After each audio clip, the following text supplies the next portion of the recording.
اب فیصلہ کیا جا رہا ہے کہ لائف جیکٹس پہننے کے لیے وہ دینی ہے جو لوگ پھنسے ہوں گے، رسیاں جو ہیں ان تک پہنچانی ہے تاکہ ان کو کسی شاید سے باندھ کے کھینچا جا سکے، اس کے لیے ڈرون چاہیے۔ اب فیصلہ کیا جا رہا ہے، اب، جبکہ یہ تیسری بار حکومت ہے کے پی میں وہاں پہ اس سرکار کی۔ آگے سنیے، لواحقین کو 15 لاکھ فیکس دینے کا فیصلہ کیا ہے۔ میرے پاس الفاظ نہیں ہیں اس بے حسی کے اوپر، بالکل الفاظ نہیں ہیں۔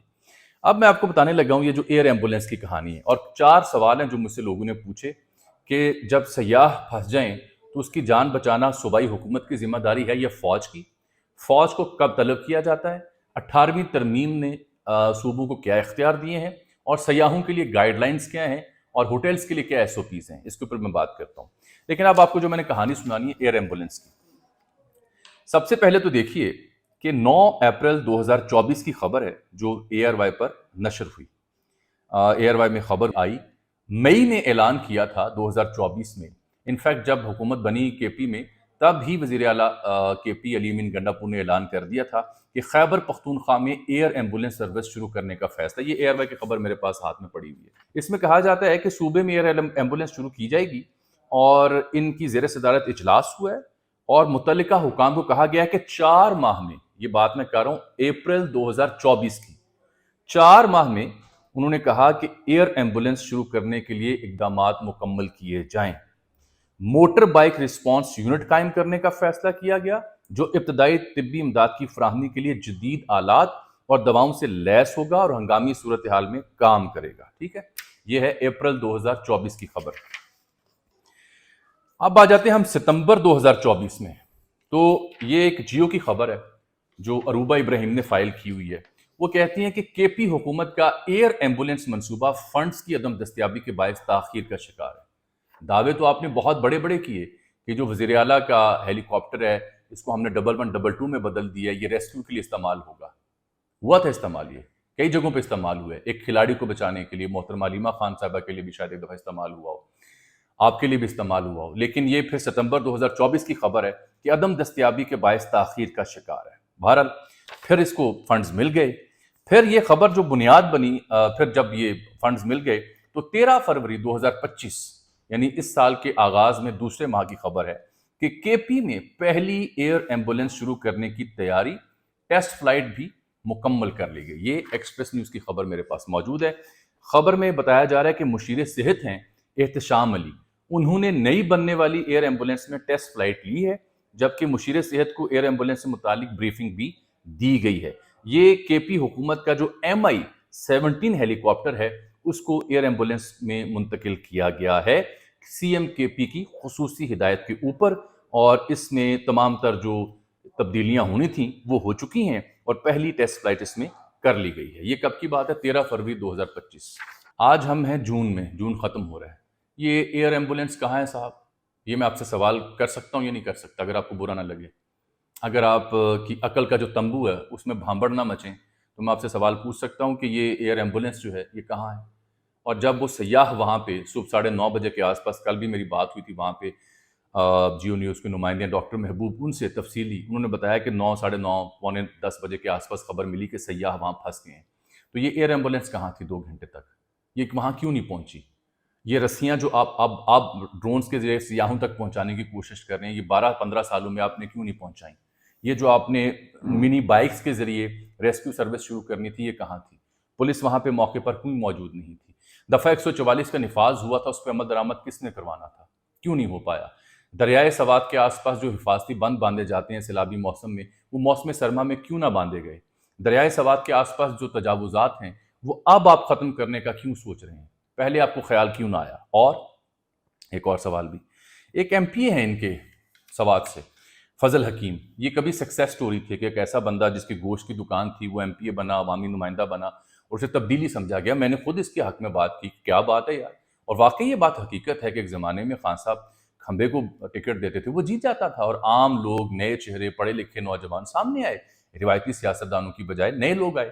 تو فضل حکیم صاحب جن کے بارے میں کہا جاتا ہے کہ ان کی گوشت کی دکان تھی، محنت کرتے تھے، اچھی بات ہے، یہ وہاں سے MP بھی ہیں، اور یہ صوبائی وزیر ہیں لائیو اسٹاک، فشریز اور کوآپریٹو کے، لمبے چوڑے محکمے ان کے پاس ہیں۔ ان کا اب کاروبار کیا ہے؟ ان کی اب جائیداد کتنی ہے؟ اور یہ سوات سے تعلق رکھتے ہیں ناجائز تجاوزات کے خاتمے میں ان کے اقدامات کیا ہیں؟ اس کا جواب بھی مجھے اگر آپ دے سکیں ایک عام پاکستانی کو، صحافی کو، تو میں آپ کو شکر گزار ہوں گا۔ اب یہ جو اس ایسے سانحے کے اوپر سیاست ہوتی ہے نا، اس کا بھی میں ذکر کروں۔ پنجاب حکومت چڑھ دوڑی جی ان کے اوپر، اطاعت ارڑ بھی، سی ایم کو معطل کیا جائے، اور پنجاب حکومت کے ایک وزیر نے تصویریں اٹھائی تھیں کہ ڈمپرز میں لاشیں بھیجی گئیں، وہ مجھے اطلاع ملی کہ وہ خبر شاید درست نہیں ہے۔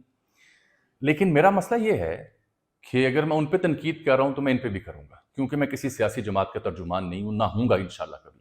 بات یہ کہ یہاں حافظ آباد میں میاں بیوی کے ساتھ جو واقعہ پیش آیا چند ہفتے پہلے، گن پوائنٹ پہ جو صورتحال بنی، میں بیان نہیں کر سکتا۔ تب کیا وزراء نے استعفے دیے تھے؟ تب کیا سی ایم اور دیگر جو کے پی کے ذمہ داران ہیں انہوں نے پنجاب حکومت سے مطالبہ کیا تھا کہ آپ بھی مستعفی ہوں، آپ بھی معطل ہوں؟ تو یہ ایک دوسرے کے اوپر، سانحات کے اوپر پولیٹیکل پوائنٹ سکورنگ کی بجائے جائز تنقید کریں۔ آپ یہ پوچھیں ایئر ایمبولینس کہاں ہے، آپ یہ پوچھیں کہ آپ کی غفلت ہے کہ ریسکیو ٹیمیں تیار نہیں ہو سکی، آپ یہ پوچھیں کہ آپ سی ایم کے پی کے اب کیوں معطل کر رہے ہیں، اب کیوں ناجائز تجاوزات کا خاتمہ کر رہے ہیں۔ آپ تنقید کریں، رج کے کریں، لیکن دوہرے معیار نہ رکھیں، کیونکہ اگر حافظ آباد میں ایک افسوسناک واقعہ پیش آیا، خواتین کی جان و مال وہاں نہیں محفوظ رہ سکیں، تو پھر کے پی کی حکومت بھی پوچھے آپ سے کہ آپ بھی معطل ہو جائیں۔ اس طرح سے نہ کریں۔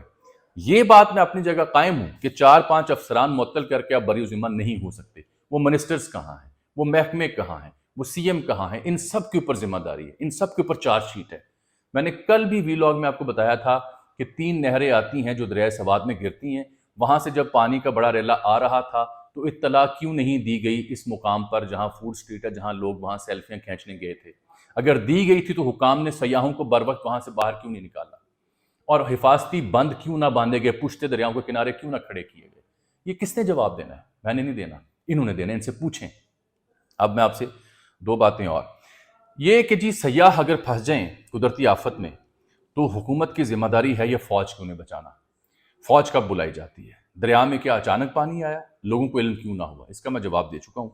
لیکن سیاح بچانے کی ذمہ داری صوبائی حکومت کی ہے، جس نے سیر و سیاحت کے لیے فنڈ رکھے جاتے ہیں، ٹورزم کے محکمے ہوتے ہیں، ڈپٹی کمشنر ہوتا ہے، محکمہ انہار ہوتا ہے، اور ان گنت دیگر محکمے ہیں جن کی یہ ذمہ داری صوبائی حکومت کے انڈر آتی ہے، کیونکہ 18ویں ترمیم کے بعد تقریباً تمام تر معاملات صوبوں کے پاس منتقل ہو چکے ہیں۔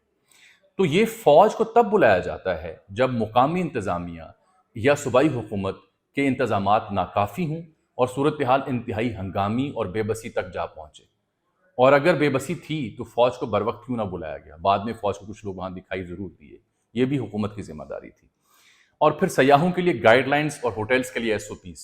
اگر ہوٹلز ہی ناجائز جگہ پہ بنے ہوں، انکروچمنٹ ہو دریا کے اندر تک، تو اس کا ذمہ دار میں ہوں، آپ ہیں، یا صوبائی حکومت جس کے ہوتے ہوئے وہاں پہ ہوٹلز بنے ہیں۔ اور ہوٹلز کی انتظامیہ بھی ذمہ دار ہے کہ اس تک اگر دفعہ 144 کا نفاذ DC کر چکا تھا تو اس نے سیاحوں کو وہاں انٹرٹین کیوں کیا، سیاحوں کو اندر جانے کی اجازت کیوں دی؟ یہ سب کے سب ذمہ دار ہیں، کسی ایک پہ ملبہ دھر کے ہم بری و ذمہ نہیں ہو سکتے۔ میرے پاس کہنے کو بہت کچھ تھا، لیکن میں کیا کہوں اب آپ سے۔ کابینہ میں چند ایک تبدیلیاں موصوف کر دیں گے، ایک دوسرے کو مورد الزام ٹھہرائیں گے۔ ایک خبر میں آپ کو وہ بھی دے دیتا ہوں کہ محترمہ علیمہ خان صاحبہ نے بھی ایک گروپ میں علی امین گنڈا پور سے اس واقعے کے بارے میں پوچھا، اور میری اطلاع ہے موصوف نے براہ راست جواب نہیں دیا۔ دیگر وزراء نے محترمہ علیمہ خان کو جواب دیا کہ یہ واقعہ ایسے ہوا ہے اور ایسے نہیں ہوا، کیونکہ وہ خود تو تنبو نہیں دے سکتے نا جی۔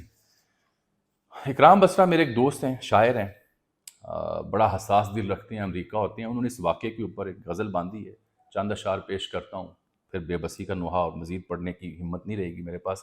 PTI کے اپنے ان کے رہنما ہیں اسلام آباد سے، عامر مغل، انہوں نے ٹویٹ کیا ہوا ہے کہ معطلی کافی نہیں ہے افسران کی، 4-5 افسران کو معطل کرنا کافی نہیں ہے، ریاست مدینہ کا یہ اصول نہیں ہے۔